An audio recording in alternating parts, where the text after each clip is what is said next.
자궁탈 수술을 시작할 때는 저도 선입관이 있었어요. 주로 나이가 많으신 분들, 60대 이상, 그리고 출산을 뭐 한 3명 이상 하신 분들이 주로 이제 자궁이 내려올 것이라고 생각을 했었는데, 근데 결국은 상당히 많은 환자분들이 자궁과 방광이 내려와 있었다. 이제 뭔가 만져지기 시작하고 놀라는 거죠. 또 소변 보는 게 이제 점점 이상해지는 거예요. 그러니까 잔뇨감이 있거나 이제 아니면 소변을 너무 자주 보거나 이런 빈뇨 증상이 나타나니까 저 왔다 갔다 하다 보면 내려와서 만져지는데 이렇게 말씀하시지만 의사는 이제 그걸 무시하는 거죠.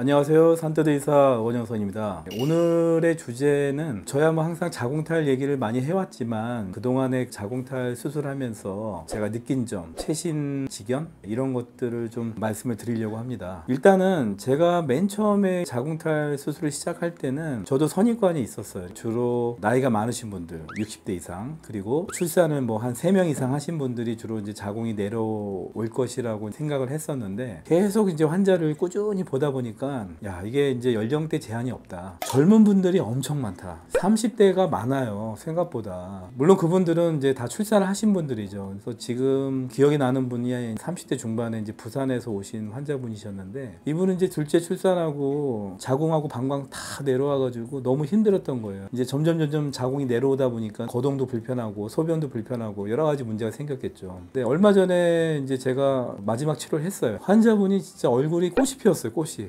너무 좋아하시는 거예요. 막 정말 이제 30대에 이거 자궁을 드러내야 되나 막 여러 가지 복잡한 생각이 들었다고, 그래서 여기 와서 수술 받고 지금은 너무 편하게 지내고 있다고 저한테 너무 감사하다고 말씀을 전해주시고 가셨는데, 그래서 저는 그런 것 같아요. 의사로서의 보람이라는 게 다른 게 있겠습니까? 환자분들이 예전처럼 정상적으로 소변도 잘 보시고, 자궁이 내려오면서 또 내려오는 그 느낌이 안 좋거든요. 이제 그런 것들도 해결이 되고 행복해 하시는 모습을 봤을 때 제가 제일 보람을 느끼는 것 같습니다.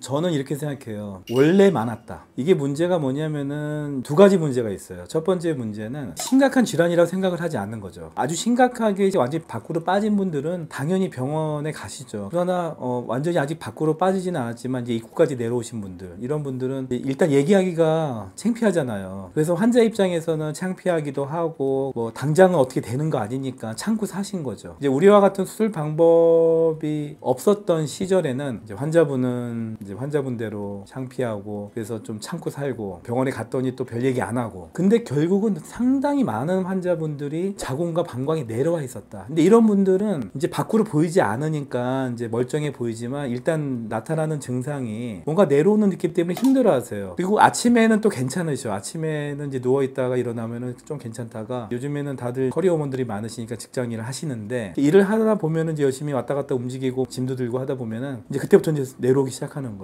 이제 뭔가 만져지기 시작하고 놀라는 거죠. 또 소변 보는 게 이제 점점 이상해지는 거예요. 그러니까 잔뇨감이 있거나 이제 아니면 소변을 너무 자주 보거나 이런 빈뇨 증상이 나타나니까 방광염이 있나 아니면 내가 좀 예민한가 이런 생각으로 이제 치부하는 거죠. 그래서 결국은 불편했었지만은 그거를 간과했었다. 그리고 의사 선생님들도 이런 부분이 있어요. 이게 할 게 없었던 것도 있지만 자궁탈 환자분들을 많이 접하지 않았기 때문에 오진할 우려가 있어요. 그러니까 다시 말하면 뭐냐면은, 이게 자궁탈 환자들이 이제 오시면은 완전히 밖으로 빠져나온 경우야 뭐 바로 눈으로 보니까 알 수 있지만, 입구에서 왔다 갔다 하는 경우는 놓치는 경우가 많아요. 왜냐? 일단 산부인과에 오시면 엄청나게 긴장을 하고 오십니다. 그래가지고 골반에 힘을 꽉 주고 있어요. 그 상태에서 이제 내진대에 올라가면 더 긴장이 되겠죠. 그러다 보니까 좀 올라가 있어요. 그래서 환자분은 저 왔다 갔다 하다 보면 내려와서 만져지는데 이렇게 말씀하시지만 의사는 이제 그걸 무시하는 거죠. 아, 그거는 잘못 느낀 거다. 지금 내가 봤을 때는 뭐 크게 뭐 내려오진 않았다. 약간 내려왔는데 그거는 뭐 애기 낳고 다 있을 수 있는 거니까 뭐 좀 지켜보자, 이런 식으로 이제 대수롭지 않게 넘어가는 경우가 많아요. 의사들도 놓칠 수 있다. 그리고 환자분들도 또 의사가 그렇게 얘기하니까 자기도 또 괜찮고 싶은 마음이 있거든.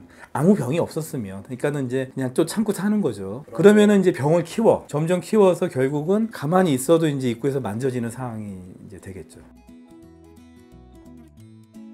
우선은 이제 자궁이 내려오면서 소변을 자주 보게 되면은 젊은 사람들의 경우에는 직장을 다니는 경우가 많기 때문에 이 화장실 자주 가는 게 눈치가 보이거든요. 집에 있을 때 상관없죠. 근데 이제 바깥에서 이제 활동을 할 때는 상당히 불편하고 또 어디 이동할 때도 상당히 불편하게 되죠. 그러다 보면은 이게 이제 무감각해지고 자꾸 참게 되면은 방광 기능이 많이 나빠져요. 이게 젊었을 때부터 이미 방광 기능이 떨어지게 되면은 그 나이 들어서는 더 심하게 방광벽이 두꺼워지면서 문제가 발생합니다. 두 번째 문제는 나이 들어서 이제 폐경이 되고 나이가 더 많으면 이제 성생활을 거의 안 하게 되잖아요. 그러나 30, 40대 적어도 50대까지는 성생활을 많이 하게 된단 말이에요. 근데 자궁이 내려와 있고 하면은 아무래도 성생활이 꺼려 하시는 분들이 많아요. 그리고 또 이제 자궁 내려오신 분들은 질이완증이 대부분 같이 동반돼 있죠. 그러다 보니까는 아무래도 자궁이 내려온 거에 대한 불편함 그리고 창피함, 상대방을 좀 만족시켜 줄 수 없겠다라는 자신감의 결여 등이 같이 동반이 되면서 성생활을 일찍부터 종료하게 되는 그런 상황이 되죠. 우리가 젊은 여성일수록에 자궁탈, 방광류 그리고 요실금에 관심을 가져야 될 게 이런 것들이 당장 어떻게 되는 병은 아니죠. 제가 항상 얘기해요. 어떻게 되는 병은 아니지만 삶의 질이 떨어지게 되고 더 중요한 거는 이런 것들이 계속 반복적으로 살게 되면은 우울증이 와요. 우울증이 오다 보면은 또 몸도 더 약해지게 되고 그렇기 때문에 젊다고 나는 뭐 별거 아니겠지 하고 이제 간과하지 마시고 뭔가 불편하다 의심스러우면은 꼭 그래도 오셔서 확실하게 확인을 하고 아무 이상이 없다고 진단을 받고 그래야 마음이 편하지 않겠습니까?